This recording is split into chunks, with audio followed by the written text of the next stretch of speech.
I got a question for you. Do Premier League managers get enough time? Both Ruben Amorim and Enzo Maresca sacked. Are the jobs of managers at top clubs just becoming too difficult? Welcome to Sport and GB News Originals. I'm Paul Coyte. Ruben Amorim, gone. Enzo Maresca, gone. Ange Postecoglou, well, we know what happened there, don't we? Blink and you will miss it. Now, Premier League managers this decade last on average just 2 years. And overall tenures have steadily shortened. Probably in about 10 years it'll be about 3 weeks. But since the league began, it's getting shorter and shorter. So who is the longest serving manager in the Premier League era? If you think you know, we'll just hang on for a second and I'll tell you at the end of the episode. But second is Sir Alex Ferguson. Now, this is in the Premier League era.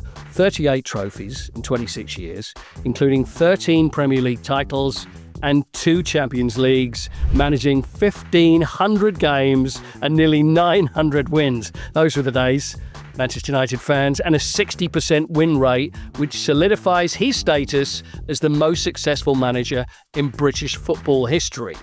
Now, have you got any idea who'd be third? It may surprise you. Even Everton fans may be surprised, because it is David Moyes. 11 years and 3 months at Everton. And as you can see, these are the top 10 longest serving managers in Premier League history. So there's our bar chart. Alex Ferguson then second, David Moyes. So Pep Guardiola is fourth and still going, so he may move up. It all depends how long he's going to last, of course, at Manchester City. Jurgen Klopp lasted for 8 years. Joe Kinnear, that may surprise you. So Joe was at Wimbledon for 6 years, and this was a few years ago. Harry Redknapp at West Ham for 6 years, and then we go to Rafael Benitez, so another Liverpool manager. So maybe Liverpool do tend to give managers more time, although probably Roy Hodgson wouldn't agree.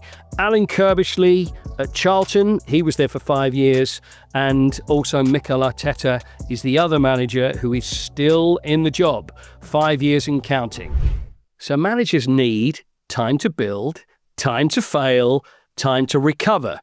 But very rarely do they get it these days. Managers trusted not just with results, but with a football club's identity. But who's that number one?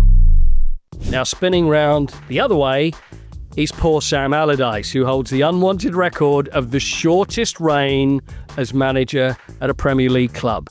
It was Leeds United. And between May and June 2023, Big Sam was there for just under a month. 30 days he lasted. A brutal reminder of how ruthless modern sport can be. But don't forget, they do get a nice little payoff, so don't feel too sorry for them.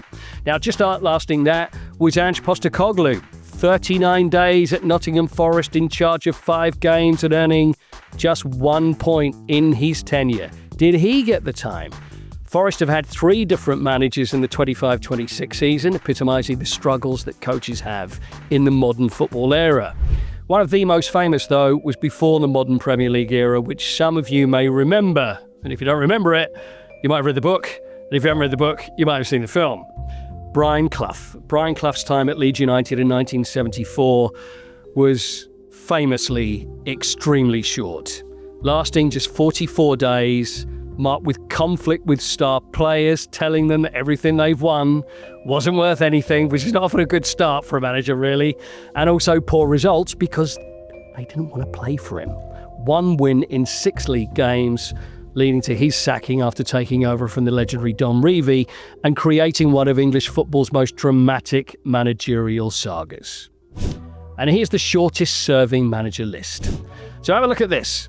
It's weeks, not years, games, not seasons, barely enough time to make an impact or even put a stamp on the team. In fact, probably half the team didn't even know what the name of the manager was. 1 bad run, a handful of results, and it's all over. So is it the demand for instant success? Poor recruitment? Is it boardroom interference? Or is it fans? Is it fan culture that says it wants patience but never really means it? Who better to ask than the great British public? No, I think they should be given a chance. And if they are the manager of the club, there should be a manager and not a coach. You know what I mean? If you're in charge of a club, you should be able to buy and sell players as you see fit. And yeah, the owners should step back a bit and to just let the manager do their job. That's what I think anyway. So think like Amorim, Maresca, do you think they should have been sacked? They should have been given No, more time? I think they should have been given more time, yeah, because managers don't last 5 minutes nowadays. Like, I'm West Ham supporter myself, so it's on the cards that Nuno's going to go. But I think he'd just be inherited the team from another manager and not be given a chance to put his stamp on things yet. People are already screaming for him to go, but it's the same with every manager. You have a couple of bad results and everyone wants them out the door, so... See, he's got a good point, because the thing is, there's always going to be someone who's going to be the whipping boy, and that's got to be the manager. So whether it be the players that are playing bad, it could be the players, it could be the board because they're buying the wrong people, but if the manager comes in, he's always going to be the first to go. Let's hear what more people say. Premier League managers, not really. I feel like there's a really fast sort of turnover, but then you've got good examples like Mikel Arteta and Pep Guardiola that are long-standing, but I think that's through their success. Absolutely not enough time. Some of them will be poor, but that will happen. But I think when you sack again, as you see in Chelsea or Man United, good luck to the players. I think so. I think they don't have a chance to demonstrate their skills, and they usually get sacked as soon as they lose or if they don't improve immediately. Yeah, I think a lot of it is if they don't see a return on their investment quick enough, then they just move on to the next, which doesn't allow that manager to establish a relationship with this team and bring that trust and respect and build that rapport. So I think money does play a big part. People want money. Money makes the world go round. Everybody, you look at anyone now, like what's his name? Amorim went the other day as well, didn't he? Was he there 16 months? Was he? Not that. Yeah, 18 months. Yeah. He's gone. Yeah, they don't get enough time. I don't know what it is. I don't know. They're just too hot. They're just too quick to get rid of someone. Look at Arteta. What's he? 6 years now, isn't he? He got all the time he wanted, brought in who he wanted, and look at them now. They're flying at it. They are. Probably not, but that's the modern game now. It's all about short-termism and quick results, unfortunately. So it comes with territory, doesn't it? Yeah, it is what it is in modern football. It's all about quick turnarounds. So, unfortunately, a manager can't come in, there's maybe a magic wand, and there you go, here's an FA Cup or here's a league. It takes time. Yeah. But unfortunately, these days, they don't get time. So now we're going to hear from one of the most experienced managers in Premier League history. 641 Premier League games during his career, and my favourite manager of them all, the legendary Harry Redknapp. Hey, Harry. Oh, good morning. Great to see you. Thanks for your time. I've got to ask you, do Premier League managers get enough time? What do you think? No, not for sure. I mean, it's amazing how it's all changed over the years. And it's, I look back at West Ham, and West Ham, back in the day had 4 managers in something like, 80 years or something crazy, 20 odd years, Ron Greenwood, 20 odd years, John Lyall. And it would have been the same as I mean, I don't know, Bill Nitt would have been, a long term there, and it's very, very different. Now, as soon as you lose a few games, you come under pressure, and it's no chance you get enough time. But the biggest problem is, I think, Paul, for managers, is that now you're working with players that you don't choose. You come into a club and you're working with players that if they're not good enough, you're supposed to have a magic wand and turn them into a better team and better players and start winning games. And you're dealing with, you're having people plonked on you that you think, oh my God, he ain't good enough. But they're being chosen by heads of recruitment or whatever their titles are now. And if they're no good, you take the blame, and they get away. They don't. It's a crazy situation. It's only going to get worse. See, what I don't understand is that surely these relationships between the sporting director or whatever they like to call them, I mean, this has been around for a few years, or like 20 years or so, but very rarely do managers ever seem to get on with them. So why do they give them the job in the first place? Because like you say, in the old days of a manager, the manager did everything, didn't they? I mean, they ran the club. Yeah. Surely at least pick the players, because you're going to have more success with a manager that picks the players he wants than someone else. So I don't understand why it happens. How? Yeah, that's how it's gone. I heard the chief executive on the radio just a couple of days ago saying that the manager at his club, he's a part of a 6-man committee, and he has 1/6 of the vote. Now, who are the other 5? I mean, I would think certainly 2 or 3 of them probably never kicked the ball in their life, or never been involved in probably ever playing football even at school. I mean, yet they're now choosing the players, and they've got as much say as the manager as to who comes in. So it's become very, very difficult now. And the relationship between the chief, they're bought in again, the head of recruitment or whatever they're called.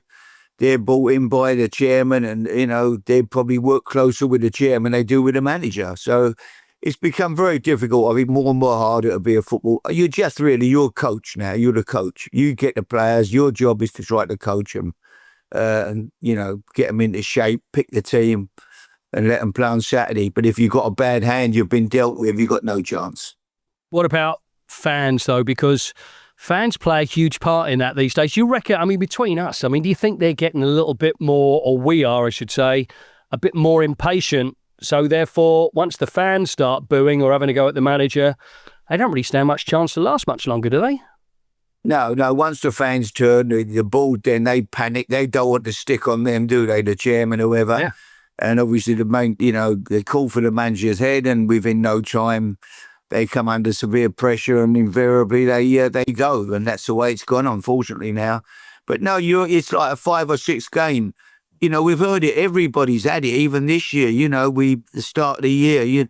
I heard people ringing in about Man City. Pep's had his day now. He's had his time. He's been fantastic. Time he moved. We've got somebody else in, and the Man United job is just. But look at the managers at Tottenham. Look at the good managers in the last few years, or top managers that have come and gone. Couldn't get a tune out the team because obviously the team and the squad recruitment hasn't been great. They've recruited quite, in lots of cases, average players, and whoever comes in hasn't been able to turn it round. So, and it will continue probably until they sign some better players. You did, though, when you went to Spurs and you came off the back of it being a disaster and everything turned. Now, was it a magic wand, Harry? Was it just being a man manager? What was it, and how did you manage to do that? Well, I had good players, Paul. I had good players, really, that needed to get the bet. Gareth Bale was a fantastic talent, wasn't he? He wasn't bad, was he? He wasn't bad.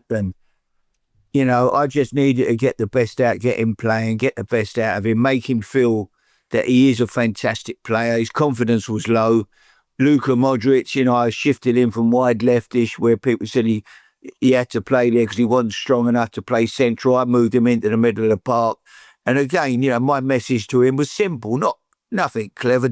Get on the ball, Luka, make us play. You can run the game for us. Keep getting on the ball.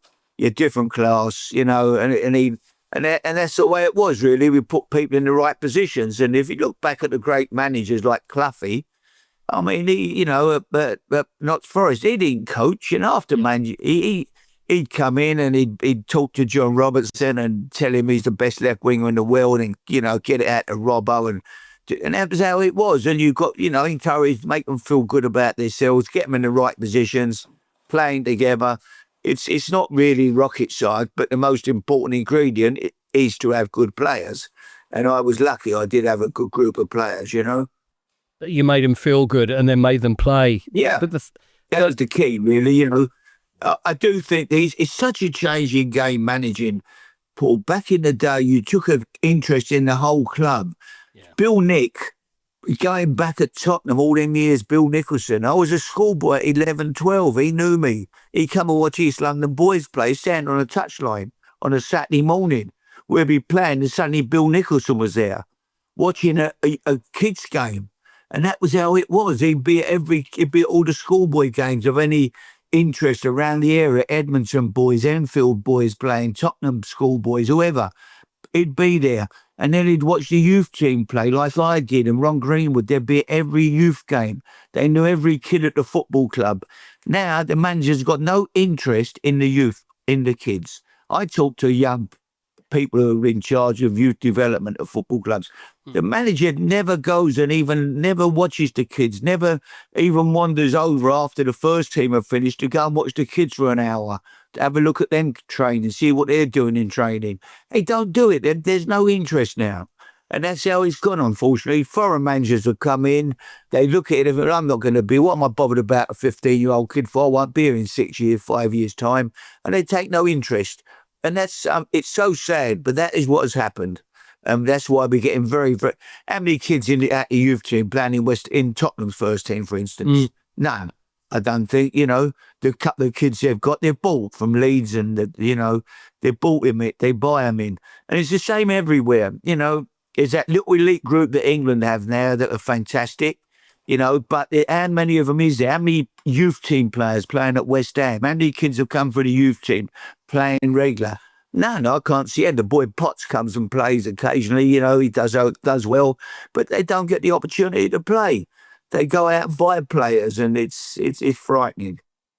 Listen, there's one thing I do want to ask you, and this is, we see it all the time, and you've mentioned it as well. Yeah, the managers are going to get booed. Couple of games in, something the fans aren't happy, they boo, and I always say they've got the right. They're the people that pay a lot of money, but it does seem to ruin careers. But you dealt with it the right way, didn't you? Well, was it at West Ham when you ended up? There was a guy behind you. Was shouting at me? Yeah. Yeah, it was a pre-season friendly. I stuck him on to play up front.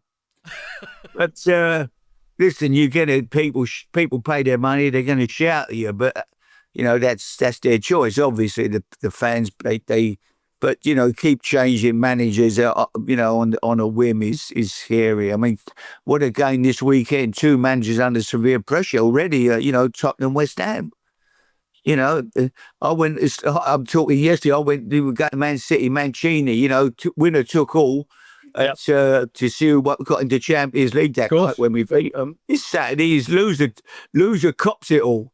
I mean, whoever gets beat there out of West Ham and Tottenham, they're going to come under severe pressure, aren't they? The manager. The best result they can hope for, I would think, is a draw. Yeah, I think you're probably right. Might save the pair of them for another week or two. It's scary, yeah. But that's how it's gone, unfortunately. So things are different, but see, I still say, and I don't know whether I'm being old-fashioned about this, and maybe you'll agree, but it's still the same game, isn't it? It's still football. It's still 11 against 11, whether it be 100 years ago, whether it's now. People are always going, oh, well, the game's changed. It's always different, but it's still the same game. So should someone, I mean, even if it was you that came in, or even a manager from way back could actually say, look, this is the way we did it, and this is the way we're going to do it again. Is it possible? Yeah. But Paul, the clubs are all being run now by different people. They've got so many people at that football club. It's difficult. They've all got their finger in the pie. They all talk. They've all got an opinion. The manager was the only opinion at the football club back in the day. We go back, as I say, Ron Greenwood, Bill Nicholson, whatever, Alex Ferguson. They run that club from top to bottom. That was everything went through them. And them days, I'm afraid, are long gone now. They were football people. They had football people around them. Now they're surrounded by academics. All the youth team coaches, 99% of them probably, are all university boys that are coming now coaching the youth teams, and they all talk a great game, and they can all sell themselves, and they all put up their PowerPoints on it. You can baffle owners with science, really, and that's the way it's gone. So I don't know. I don't see it changing. I can only see it getting worse, to be honest with you. So when you see a good player, you don't have to see it on a PowerPoint, a list of all this, and this is how much they've run, this is what they've done, this is how much times they've touched the ball, this is how many hours they've slept, this is when they went shopping. You just see a footballer and when there's a good footballer. Absolutely. That's what you did. Your eyes were your judge, and you went and watched the game, because you used to watch the big match on Sunday, and the camera would pan into the director's box, and there'd be half a dozen, 8, 9 managers sitting there. They'd all be there watching the game on Sunday. You went to every game, but the difference was, Paul, you see, all the players came from Great Britain. Yeah. So you go Tuesday night, Wednesday night, watching games when you weren't playing, for whatever, non-league, everywhere. Because all the players come from all over the world, so they're being picked by people now who are so-called experts in all the players, and they all watched. Half of them are watched on videos, and it's all done with stats. You don't know a player till you meet. You talk to the player you want to sign. I've had players that have come to meet me that we liked him, watched him play, blah, blah, blah, everything. When you meet him, you thought, he ain't for me. I don't like his attitude. There's something about him. It's like he's doing us a favour coming here. not for me. And then you've ended up wriggling out the deal because you didn't feel comfortable with the player. But you knew what you were signing. Now you don't have that. You don't watch them. You don't. They're plonked on you. And there suddenly is a manager. Listen, we just signed you a centre forward. They come in, if they're no good, unlucky, you're going to take the blame. The crowd start booing the centre forward who you bought in from wherever he's come from, somewhere in the world. But they're blaming you. But you had nothing to do with him coming. You've just been plonked. He's been plonked on you. Now you plonked him onto the punters, the fans. Did you have many of those, Harry? Did you have those where players were plonked onto you? No, never. Didn't have that at all. No. My chairman, Terry Brown at West Ham, was good as, and Daniel never interfered. Daniel never came in and said, "You got to sign him," or we're signing him. Never ever. To be perfect, he was. They were good to work with, but it was different then. And then I'd go up to, Man United, talk to Alex Ferguson, and we'd talk about the 11 and 12-year-old kids at the football club. He'd tell me about Ravel Morrison or this kid, but David Beckham in the early days, he was 12, 13, coming from Waltham Forest or wherever he come from, Waltham Abbey. He'd tell me about kids that he had, and I would talk about the young kids at my club at West Ham. But we knew every kid, and that was how it was. You watched every youth game. I travelled all over the country watching the youth team every Saturday morning, like Bill Nicholson did, like Ron Greenwood. That's what I'd go. I'd be at Chamberlain Saturday morning watching the youth team play when they were at home. I'd watch first half, 15 minutes, second half, jump in my car straight to Upton Park. When the kids were playing at Tottenham, we was at the youth team, and I was at where we were at. Chigwell. Chigwell.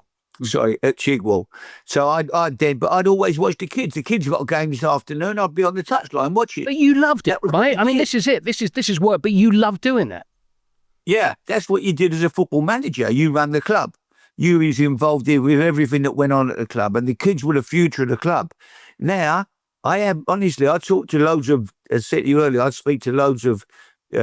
Young lads who sort of work at football clubs, youth development, who are in charge of the academy, directors, whatever. And the manager, they never ever see him. They have no interaction with him whatsoever. He's got no interest in the kids. Not talking about Tottenham or West Ham. I'm talking about other lads who played for me and now doing these jobs in different clubs. And I spoke to a boy the other day, an under-21 manager, and he said this particular manager would walk straight past him. He said he's never spoke to him. And he said he's got no interest in watching the under-21s or the under-18s or the under-7, whatever. His only interest is the first team. He's a foreign manager. He's got no interest in anything else at the club. But kind of, I guess what it's looking at, and pretty much summed it up though, Harry, is because everybody wants results now, and probably managers are thinking the same thing. I can't let anybody grow because I haven't got the time. I've got to make sure I get results now, or else I'm going to get the push. So one day we're probably going to have a manager that will last one game, and then they'll be out. And the answer is, don't become a manager, become a sporting director, because you've got a career as long as you damn well want it. Yeah, the only thing is, though, I suppose, for these managers now, they're suddenly becoming rich boys. Oh, yeah. They're getting the sack and copping 10, 12 billion quid. That's not bad, is it? You can probably fail and then move on, and then you can quit, and then you're laughing.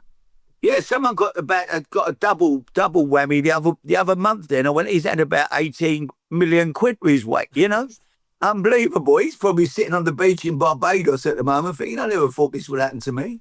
Right, that's what I'm going to do then. I'm not going to become a sporting director. I will become a failed manager. I think that's the answer. Harry, listen, always an absolute pleasure. Really appreciate your time. Take care and look forward to seeing you soon. Good talking to you, Paul.